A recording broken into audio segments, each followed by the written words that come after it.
In chapter 3, verse 9 through 11, look at what the Apostle Paul speaks as to how man is unless God intervenes. It says, "What then? Are we better than they?" Speaking of the Jews, not at all, for we have charged both Jews and Gentiles or Greek that they are all under sin. That is before the cross, as it is written. Though Paul had written this before, but he is speaking in the context that when Adam sinned, all have fallen short of God's glory in sin. Then Christ died. Now all are under the blessing of that sacrifice performed on the cross. It says, as it is written, there is none righteous, not even one. Here is none who understand. Notice that if you understood, it's because they made you understand. But it isn't that you understood, because it says none who understand. So if you are reading the Bible and you are interested in the things of the Lord and you love the Lord, it isn't because you understood, because there isn't one that has understood.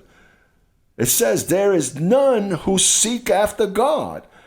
And you seek the Lord and you read and you hear the conferences, but there's none who seek after God. That's why you notice that you minister to people and they're not even interested. You have families that you paint it one way and you tell them the mystery of the angels, everything, but he doesn't understand. He's fallen. Though he looks at you and you think that he's listening to you and he has an ear to hear you, but what he doesn't have is the ear of the sheep. He isn't a sheep. Well, and we receive that eventually. He is a sheep. But as you're ministering there and you see that there is no reaction, it's that the Lord doesn't enlighten him. It says, verse 11, it says, here is none who understand. Here there's none who seek after God. If you're seeking after God, it's because God opened your heart. Let's finish with Romans 10:20. These are some of the verses, but there are more than 50 or 60 verses that prove that there is no free will. In chapter 10, verse 20 of the book of Romans, it says, but Isaiah, now Paul uses the prophet, but Isaiah is very bold and says, I was found by those who did not seek me. Of those that did not seek me. Hey, bless you, wasn't seeking him.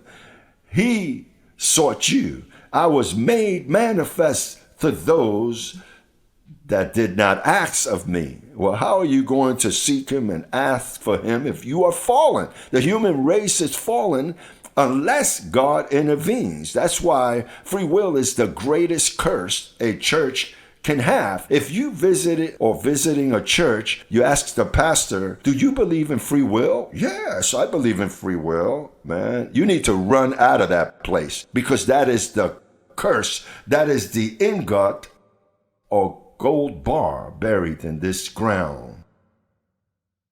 Free will out. That is in the vocabulary of a blessed child of the kingdom.